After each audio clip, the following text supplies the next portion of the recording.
Telangana BC ఉద్యమ చరిత్రలో ఈరోజు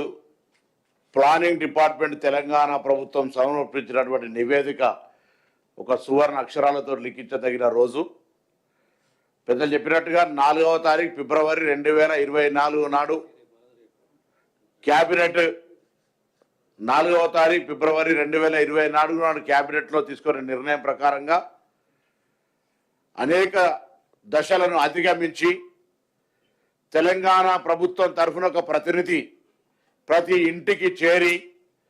సమాచారాన్ని సేకరించడానికి పడ్డటువంటి వ్యవస్థ, దీనికి అనేక రకాలుగా అడ్డం తలిగి దీనికి సంబంధించిన ప్రక్రియ సజావుగా జరగకుండా ఉండడానికి అనేక దుష్ప్రచారాలు జరిపిన తర్వాత కూడా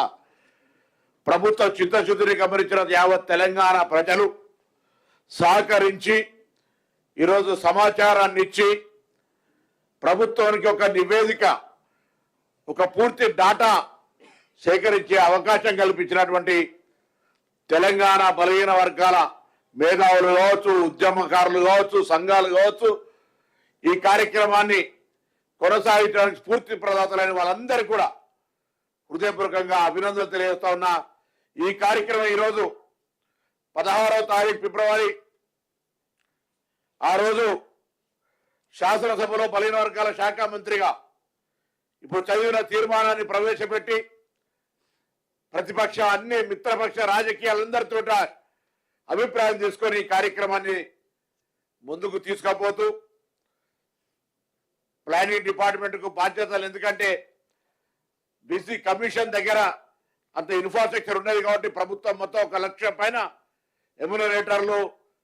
అదేవిధంగా పరిశీలకులు ఉండేటువంటి పరిస్థితులలో తెలంగాణ రాష్ట్ర ప్రభుత్వం ప్రణాళిక డిపార్ట్మెంట్ ద్వారా ఈ యొక్క కార్యక్రమం నిర్వహించింది. కార్యక్రమం నిర్వహణకు గౌరవ ముఖ్యమంత్రి గారు ఎప్పటికప్పటికి, ఉప ముఖ్యమంత్రి గారు, దీనికి సంబంధించినటువంటి బాధ్యతలు నిర్వహించినటువంటి ప్లానింగ్ డిపార్ట్మెంట్ సందీప్ సుల్తానియా గారు, స్టేట్ కోఆర్డినేటర్గా వ్యవహారం చేసినటువంటి అనుదీప్ గారు, ఈ కమిటీ సభ్యులు గౌరవ సభ్యులు దామోదర్ రాజనరసింహ గారు, అదేవిధంగా సీతక్క గారు, శ్రీధర్ బాబు గారు, మల్లు రవి గారు, అందరం కూడా ఇలా ఈ యొక్క కార్యక్రమం ఒక చారిత్రాత్మక కార్యక్రమం. ఇది దేశానికి ఒక దిక్సూచి. ఈ దేశంలో స్వతంత్రం రాకముందు జరిగి ఉన్నటువంటి పరిస్థితి ఆంగ్లేయులకు సంబంధించిన కాలంలో ఇవాళ దేశానికి సంబంధించి మార్గదర్శకత్వంగా మా రాహుల్ గాంధీ గారు చెప్పినట్టుగా దిచ్చిన ఆబాది ఉత్తన ఇచ్చేదారి, ఎవరెంతో వారికంతా అవసరమైతే క్యాప్ ఎత్తేసి సంబంధితంగా వాళ్ళందరికీ న్యాయం జరగాలనే ఆలోచన ప్రకారంగా ఇవాళ తెలంగాణ ప్రభుత్వం ఈ కార్యక్రమాన్ని చేపట్టింది. తప్పకుండా ఇది రేపు పొద్దున తెలంగాణ ప్రభుత్వం ఇంతకుముందు చైర్మన్ గారు చెప్పినట్టుగా ఎవరైతే బలహీన వర్గాల వాళ్ళు ఎక్కడెక్కడ ఎంతెంత ఏ రకంగా సామాజిక వర్గాలు ఉన్నాయో వారందరికీ ఒక మార్గదర్శకత్వంగా వాళ్ళలో ఉన్నటువంటి సామాజిక, రాజకీయ, ఆర్థిక, విద్యా, ఉపాధి అవకాశాల్లో ప్రభుత్వం తరఫున సరి అయినటువంటి పథకాలు, వ్యవస్థ రూపొందించేటువంటి అవకాశం ఇలా ఒక బుక్, ఒక డాటా ఉంది. అలా ఏదో డిమాండ్ ప్రకారమో లేదా రాజకీయ ప్రేరేపణ కొరకు కాకుండా ఖచ్చితంగా ఆ వర్గాలకు న్యాయం చేయాలనే ఆలోచనతో నివేదిక తీసుకొని కార్యక్రమాలు జరుపుకునేటువంటి అవకాశం దొరికింది. కాబట్టి ఇలా ఈ కార్యక్రమం సహకరించినటువంటి, అంటే ఇంటింటికి వెళ్ళి కొంత ఇబ్బంది అనిపించిన చాలా కొన్ని అంశాలు చెప్పుకుంటే చాలా రకాలైనటువంటి ఉన్నాయి ఇందులో, అయినా అనేక ఒడుకు తొడుకులను అధిగమించి ఇవాళ తెలంగాణ రాష్ట్ర ప్రభుత్వం ఈ యొక్క సమాచార సేకరణ చేసి ఇవాళ పుస్తక రూపం లోపల కమిటీకి అందజేయడం జరిగింది. ఇది మరొకసారి 4 ఫిబ్రవరి 2024, 4 ఫిబ్రవరి 2025 ఇదొక సంవత్సరం లోపల పూర్తి చేసుకొని తెలంగాణ సమాజానికి అందజేయడం అంటే ప్రభుత్వ కమిట్మెంట్, చిత్తశుద్ధిని ఇలా తెలంగాణ యావత్ బలహీన వర్గాల ప్రజలు, సంఘాలు, మేధావులు ఆలోచన చేయాల్సిన అవసరం ఉంది. ప్రభుత్వం యొక్క చిత్తశుద్ధిని తప్పకుండా భవిష్యత్తులో మీ అందరూ సహకారం కోరుతా ఉన్నాం.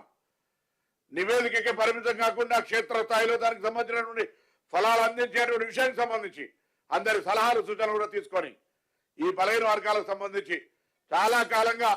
ఉన్నటువంటి యొక్క డిమాండ్ ఇలా దేశంలో మార్గదర్శకత్వంగా తెలంగాణ ప్రభుత్వం తీసుకుంటున్న సందర్భంగా ఇందులో భాగస్వాములైన ప్రతి ఒక్కరికి ఈ కార్యక్రమం లోపల పాల్పంచుకోవడానికి ఎన్ని నెగటివ్ ఎపిసోడ్స్ వచ్చినా పాజిటివ్ గా సహకరించిన మీడియా కూడా. ఎందుకంటే ఇది ఒక సామాజికంగా ఒక పెద్ద ఉద్యమం అన్నటువంటి పరిస్థితి ప్రతి వ్యక్తికి ఇందులో ఒక ఆలోచన. కాబట్టి ఇవాళ జరుగుతున్నటువంటి